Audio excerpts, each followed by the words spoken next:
After hearing from the demigods the real situation, Lord Brahma was very much concerned because the demons were unnecessarily so powerful. When demons become powerful, the entire world is placed in an awkward position because demons are simply interested in their own sense gratification and not in the welfare of the world. Demigods or devotees, however, are concerned with the welfare of all living beings. Srila Rupa Goswami, for example, left his ministership and went to Vrindavan for the benefit of the entire world. Lokanam Hita Karino. This is the nature of a saintly person or a demigod. Even impersonalists think of the welfare of all people. Thus, Brahma was very much concerned at seeing the demons in power. Om Jnana Timiranda Shakina Shalakaya Chakshurun Militam Jena Tasmai Shri Gurave Namaha. So we mentioned the other day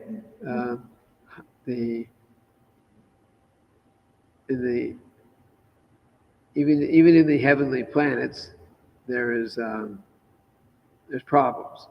So just like in this on this planet, someone who might be born in a very in a very poor condition may look at the big mansions of the rich people and thinking, oh, if I had a big house like that, a big car like that, a lot of money like they must have, then I would be very happy. So the same way, people who are thinking or aware of the heavenly planets and the demigods and long duration of life and the high levels of sense gratification, they're thinking, oh, if I could go to this other planet, this higher planet, then I will be very happy there, because they have so much long duration of life, and so much opportunity for enjoyment. But Srila Prabhupada points out that, just using the same example, the people in the ghetto, they're looking at the rich people, thinking that they're very happy. I could be very happy like that. But the people who are rich are thinking, I got all this, but now who's going to steal my money? Who's going to kill me for my money? Who's going to, what's they're always in anxiety. Is my business going to fall apart, and then I lose everything? So many different anxieties like that. So this heavenly planet is the same thing. They're enjoying, but at the same time, there's always anxiety of everything's going to be taken away. Like here, the demons are becoming powerful because the demigods had been some offense, and they're now having to face the demons in this way. So that's what's happening up to this point. The demons are actually getting control over the demigods, and the demons have no interest in the welfare of the people of the world. Really, they're Bhagavad Gita. The demoniac nature is described. So much wealth do I have today. I will get more according to my schemes. My enemies may be killed. My other enemies will also kill them.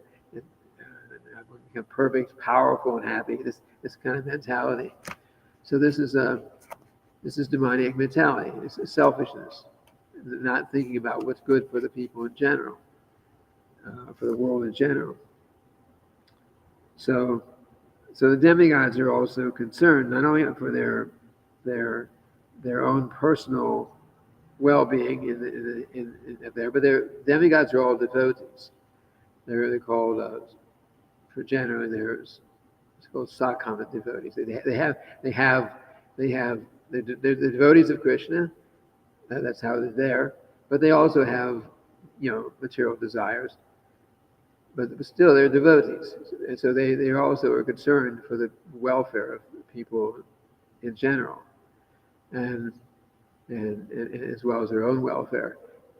And the essential Srila Prabhupada has taught us by his personal example and by his books that he's given us, and his other instructions that he's given us, is that in general, the people in general, actually he said, but most people, although acting improperly, are acting out of they're innocent, and but most people are not like big demons, but there are demons, but most people are not really of that nature. They just don't. They're being misled. The leaders, or bad leaders, are misleading them, and there's so much suffering. So for the people who are the innocent people who are acting improperly, then we who have become very fortunate by having taken up this path of Krishna consciousness, we have a duty to give them what will be good for them, and what will really benefit everyone is devotional service, pure devotional service. It's the Nectar of Devotion, rather. The first chapter of Nectar Devotion is called Characteristics of Pure Devotional Service, right? Characteristics of pure devotional service, and in that, and one of the characteristics of pure devotional service is that it is all auspicious, and auspicious means that it is beneficial for everyone. Actually, it's beneficial for every living being. Devotional service, those who are performing it, and those others who are benefited by it because of those who are performing it. And because the result of pure devotional service is that we become so many things. One thing is we become free from ignorance. Because someone might be engaged in some criminal activity, and they may be punished for that. But if they don't understand higher knowledge, then they will never actually give up that sinful activity. It'll always remain entangled. But because by practicing Krishna consciousness, and then those people who are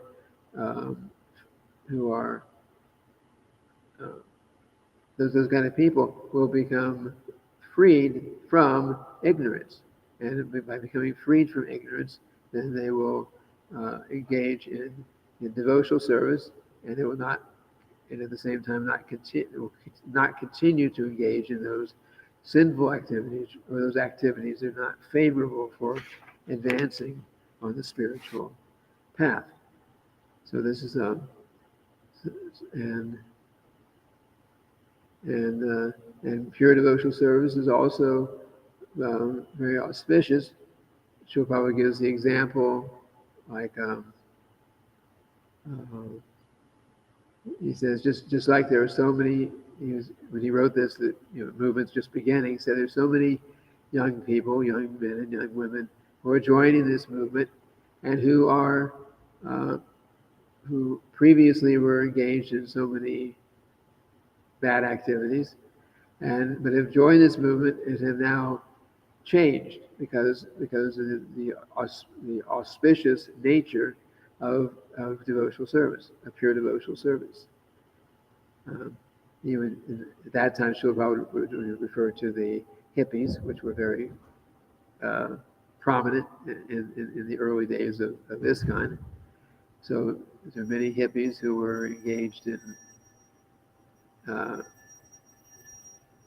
she'll probably say, like, extraordinary activities, in a sense.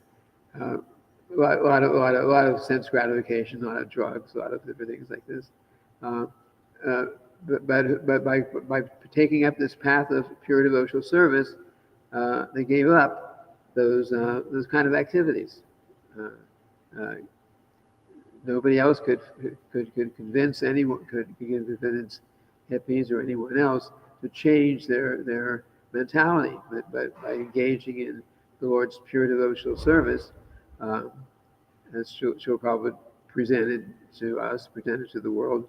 By doing that, then anyone, and all of us, who probably had many um, not good activities in the past, have been able to overcome those activities and engage our lives totally in the devotional service of the Lord.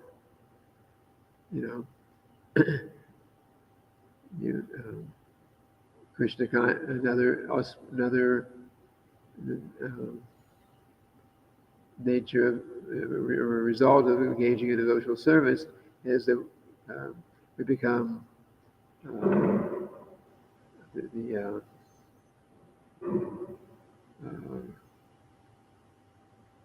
we get a higher taste from devotional service. The pure devotional service is very is actually gives a much higher sense of happiness. So if you want to become free from any kind of material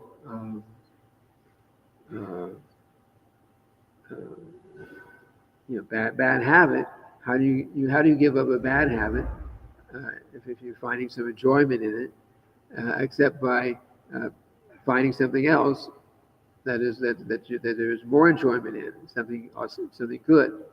So we give up bad habits of eating meat, illicit sex, intoxication, gambling, those kind of things. We give up those activities which would have given some sense of pleasure. The only way to give those activities up is by experiencing the higher taste of devotional service, by chanting Hare Krishna, taking a lot of prasada, like that. Srila Prabhupada used to feed the first devotees. He would cook for and personally cook for all the devotees in that first New York temple, and he would and make sure they get lots and lots of prasada, and we're chanting Hare Krishna, and gradually they and those who have come since then have got the opportunity and the ability to by becoming more and more Krishna conscious, giving up the bad habits like that. So, but this is actually not just for a small group, just like when Srila Prabhupada established that first temple, it's the storefront in New York. He had already established the International Society for Krishna Consciousness. And of course, no one other than Srila Prabhupada really understood what was happening. Why call our little storefront the International Society for Krishna Consciousness? That's all there was. But of course, Srila Prabhupada knew that by preaching Krishna consciousness, the movement would spread and it would become international, like that. So we established the International Society for Krishna Consciousness, and by doing so, and by devotees to the degree that his followers and would follow the Srila Prabhupada's instructions, then more and more people were becoming Krishna conscious. So Srila Prabhupada is explaining here, this is the devotee or the demigod. Sometimes he refers to devotees as demigods, devotees, like it's a synonymous term. So there's demigods, like the controlling demigods, but there's also demigods that are just the residents of the heavenly planets. But all of them are devotees of Krishna. So it's the nature of one who is a devotee of the Lord, whose life is dedicated towards pleasing the Lord. Is the nature to be also very concerned and caring about the welfare of everyone, even for example, in the beginning of Srimad-bhagavatam, it's described that the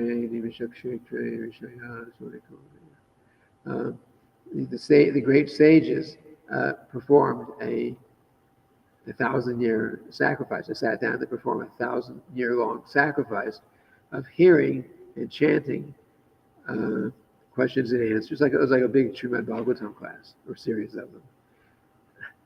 As it was, they were discussing like this, and it was done specifically at Naimisharanya forest, because it's described that the Lord Brahma, when he created the universe, he created like the universe. Then you have like the hub of the universe, and the hub of the universe is described as that being that place, in the Naimisharanya forest. And as a result of that, any auspicious activity that's being performed in that place would benefit all living entities throughout the universe. That was their intention, because Kali Yuga was coming. Kali Yuga had just come, I guess. At this point, it was just at the beginning of Kali Yuga, so they knew what Kali Yuga meant and how it would develop. These things were understood by the great sages. So for the benefit of all the people, not just of this world, but of the whole universe, they were performing this sacrifice, asking questions and giving answers. It's basically the Srimad-bhagavatam. It was the Srila Sutta Goswami, who was their main speaker, the head speaker, the lecturer. He sat on the Vyasa-san. He had heard the entire Srimad-bhagavatam from Srila Shukadeva Goswami when he was speaking to Maharaj Parikshit. I'm not sure historically how long before that, but it was not too long. He heard, and he remembered, and he understood, and realized everything. And then he was asked to sit on the Vyasa-san. Vyasa-san means like the representative, like Srila Prabhupada sitting on his Vyasa-san, as representative of Srila Vyasadeva. So Sutta Goswami was sitting on the Vyasa-san there in front of all these sages, and they were asking him very specific, good questions. Like, for example, one of the questions was that if there's so many scriptures, the Vedic scriptures are very vast. There's no way anyone, especially now, is going to be able to even read one time through all those Vedic scriptures. So he and trying to figure out what was best and what was more important, what was less important, and then what to speak of following them. Nobody could practically do that, at least not now at this age. But they say there's so many different scriptures, so many different religious principles. Please give us the essence. Let's tell us what is the essence of all these. And so that essence basically was the Srimad-bhagavatam, the essence of all these scriptures. He didn't talk about astronomy and astrology and how to go to worship demigods and go to the higher planets and so many different things like that. He concentrated on the essence, which was to practice Krishna consciousness and develop and become pure devotee of Krishna. And then, of course, that's what Srila Prabhupada also gave us. Srila Prabhupada could have given us, he could have translated any part of any Vedic scripture. He could have told us how to worship, Lord Indra and go to the heavenly planets, or worship the sun god and go there. He could have taught us all those things, but he knew, of course, that all these demigod worship is all only temporary results. So Srila Prabhupada gave us the essence, which is pure devotional service.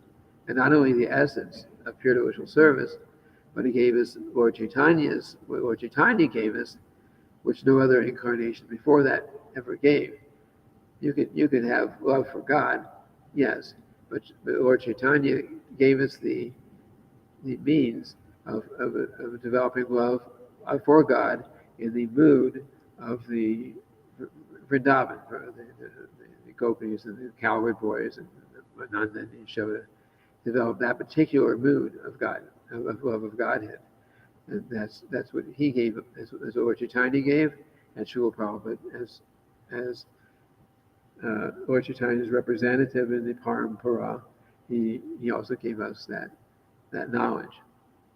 So we have Srimad-bhagavatam, which starts off, first we have Bhagavad Gita, that gives a lot of different kinds of knowledge, and activities are mentioned there.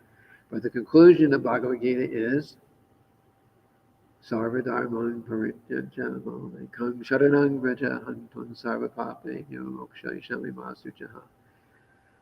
You give up all varieties of religion and you just surrender to me, and I will protect you from all sinful reactions.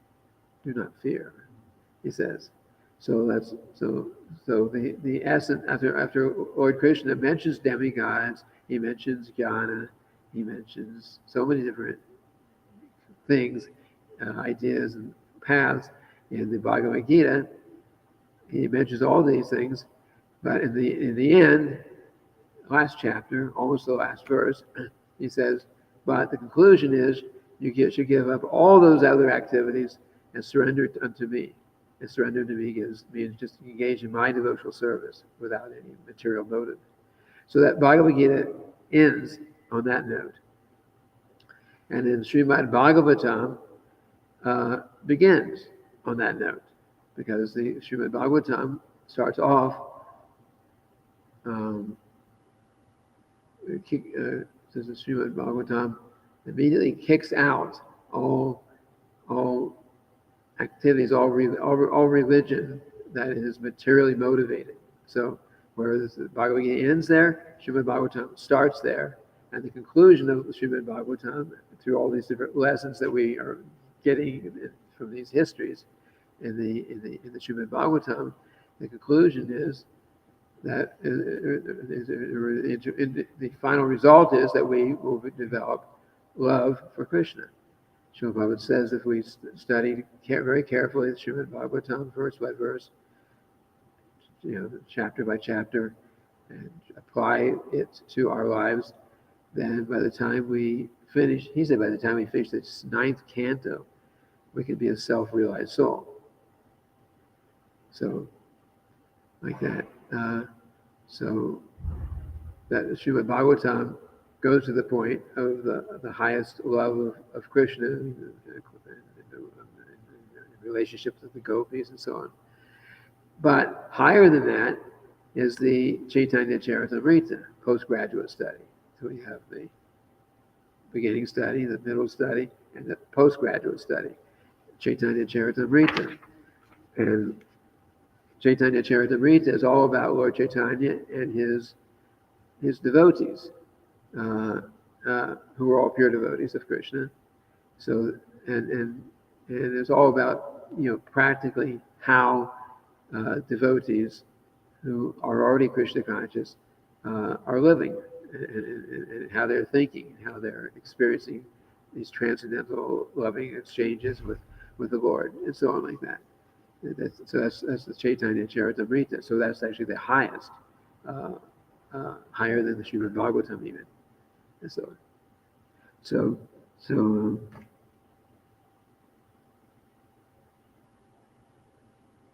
and of course here Srila Prabhupada was mentioning Srila Rupa Goswami, for example, left his ministership and went to Vrindavan for the benefit of the entire world. Lokanam Hitakarino. So Srila Rupa Goswami, who wrote many books, including the Bhakti Rasamrita Sindhu, which is the basis of the Nectar of Devotion, by the way. Shishi Gornitai, Shishi Radha, Vijayvihari, Jagannath, Balaram, Lady Subhadra, Raja Shugadev, Prahlad Maharaj, Ki Jai. He gave such knowledge that was intended for the benefit of everyone. In fact, and if you look at Nectar of Devotion, it starts off very, very simple points, just telling how someone could just take up the path of Krishna consciousness. But it has 51 chapters, Nectar of Devotion. First 19 chapters, within the first 19 chapters, chapter 19 is already pure love of Krishna. So, and but then we have chapter 20 to chapter 51, which is largely has to do with on the level of love of Krishna. So much more knowledge there. So we, as far as we can advance in Krishna consciousness, there will always be something more in that nectar of devotion, which is originally found in the Bhakti Rasamrita Sindhu. There's always something more that we can reach for in becoming Krishna conscious. Anyway, there's a few points here. Maybe we should ask if there are any questions. Any questions? Comments? No? Yeah. Let me just see if anyone left any questions here. No. No questions or comments. You always have a question. Anything today? Okay. So we'll end here then. And tomorrow we'll read that Chaitanya Charitamrita. And then back on Monday we'll continue with the Srimad-bhagavatam. So in here, Srila Prabhupada.